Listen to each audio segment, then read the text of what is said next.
Hey everyone, welcome back to 30 Plus. It's Sue here. Lately, my life has been incredibly hectic and stressful. And you know what?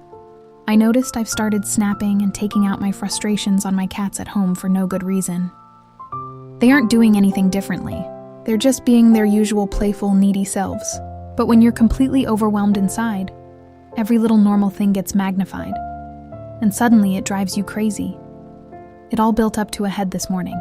I woke up with a pounding backache after a terrible night's sleep. The moment I opened my eyes, the cats, hungry and demanding, were all over me, clinging to my legs. I walked into the living room, and the first thing I saw was a disaster zone. Toys scattered everywhere and hairballs on the floor. Right in that exact moment, a deeply selfish thought flashed through my mind. Why did I even get them? If I didn't have these cats, my life right now would be so much lighter and freer. But the second that thought crossed my mind, I froze. I caught myself and wondered, for the past nearly 40 years, during all those moments when I was acting out, making messy choices or causing trouble, did my parents ever pause, sigh, and think, man, I wish I never had this kid? 1 second pause. Honestly, I bet they did. And I don't think that means they didn't love me. To me, it's just a raw human emotion. Everyone reaches a breaking point where they're so exhausted by reality that they experience temporary moments of resentment or regret. I felt it with my cats, so I get it. It just makes us human. Once I cleaned up the mess and fed them, I calmed down. Looking at them, I felt hit with an overwhelming wave of guilt. I felt terrible for dumping my own work stress onto these innocent creatures. But either I got incredibly lucky, or my cats just know me too well, because they didn't hold a grudge at all. As soon as their bellies were full, they just curled up and went to sleep. Sure, they shrank back when I yelled at them earlier, but all it took was me reaching out to pet them and hold them for a minute, and we were totally fine again. Maybe by some sort of miracle instinct, they just knew I still loved them. Watching my cats made me sigh and look at a strange paradox. Why is it that humans and animals can understand and forgive each other so easily? But between humans, especially between children and parents, we find it so incredibly hard to do the same. In psychology, there's a concept called displacement. When we experience stress or pressure from a source we can't fight back against, like an aggressive deadline or intense workload, our brains tend to redirect that negative energy onto safer, more vulnerable targets, usually our pets, or the people who love us most. We do it because we know they'll always be there. They are a safe space for us to show our ugliest sides. Every day, I read stories from young people online talking about how their parents don't love them or refuse to understand them. These are people who are incredibly vibrant, social, and the life of the party out in public. But the second their phone lights up with a call from mom or dad, they immediately get defensive. They want to avoid it. They don't even want to go home for the holidays. Years ago, when I decided to go into art and design, my parents were dead set against it.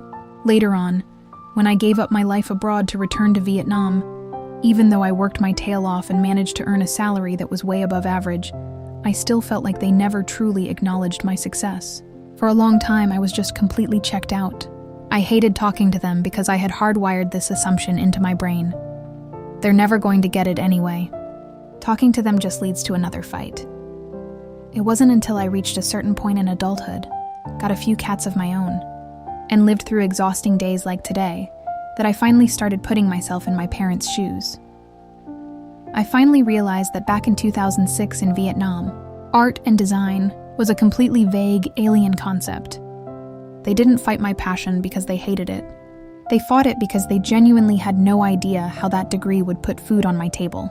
They were terrified of seeing me struggle. And when I chose to move back to Vietnam, it made even less sense to them, because my entire extended family moved abroad to settle permanently. In their eyes, only a crazy person would leave the West to come back.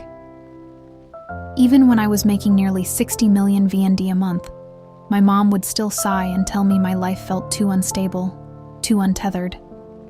It broke her heart to see me traveling constantly for business, or changing jobs every 2 years. At first, it annoyed me.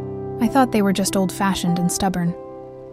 But later, I realized the bitter truth. Was it actually because I had never truly opened the door to let them into my life? Look, I know the words opening the door sound easy, but doing it is a completely different story. Of course, I know every family dynamic is different. There are people out there who carry deep, heavy wounds from growing up with extreme control, emotional manipulation, or psychological abuse. They lock the door not out of selfishness, but to protect whatever little peace of mind they have left. My story today doesn't represent everyone. It's just a perspective from someone who was lucky enough to find a way out. But if your relationship with your parents is simply a matter of a generational disconnect, if you're just hiding your world and what you do because you don't want the hassle, only to turn around and complain, "Why don't they understand me?" then maybe it's time to reevaluate. At the end of the day, this relationship gets choked up by one thing: the anxiety of being left in the dark. When parents are completely blind to what's happening in the life of the child they raised, their brains instantly go into panic mode. Their controlling behavior, their harsh judgments, more often than not, it's just a tragic defense mechanism for their underlying fear. I saw this clearly when I finally quit corporate life to start my own business and build an independent brand. Over my nearly 40 years of life, this has easily been the most unstable, unpredictable financial phase of my career. Yet, by some miracle, my parents back home are more at peace about me than ever before. Why the paradox? When I had a stable 60 million VND salary, they were worried sick. Now that my business is a roller coaster, they're perfectly calm. It's because I changed my strategy. I chose to open the door. I started proactively telling them what I was building, how the business model worked, what challenges I was facing, and where I wanted to take it.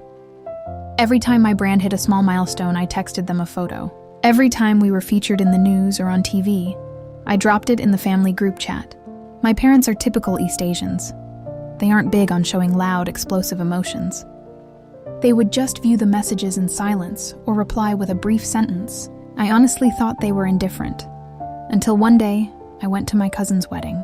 The reception was packed with business partners, friends of my aunts and uncles, and friends of my parents. I recognized their faces but couldn't remember a single name. Then something totally unexpected happened. These older uncles and aunties started walking up to my table, shaking my hand warmly and saying, "Hey, we just saw you meeting with the Prime Minister and the General Secretary on TV. That is incredible. You've made the whole family so proud." I just stood there, completely frozen, with a lump in my throat. It turned out that when my parents actually knew what I was doing, they weren't indifferent at all. They were bursting with pride, sharing my stories with anyone who would listen. That's why, even though my business has its ups and downs right now, they are incredibly reassured. Now, don't get me wrong. They didn't suddenly transform into perfect movie-like parents. They still worry, they still check in, and they definitely still nag me about the same old things. But one massive thing changed: my own mindset. I don't feel suffocated anymore. I don't get defensive, because I finally understand that their nagging is just their love language, not a lack of trust. At the very least, they can finally see me. They know exactly how their kid is living and fighting out there in the world. It turns out, our parents don't need us to be perfect, nor do they need us to be wildly successful by their standards. All they really want is a key to our world, just to know how we're doing, and to make sure we're okay. After listening to this episode tonight, did any of you realize that you've been locking your parents out of your life? If you did, and if your relationship still has a fighting chance, try texting them a photo of your workspace tonight. Or maybe just tell them about a tiny win you had today. Who knows? A massive distance can begin to close with just that one small open door. Thank you for listening to 30 Plus. I hope you have a peaceful evening with the people who matter most. But for now, turn off your screens and go home. Bye-bye.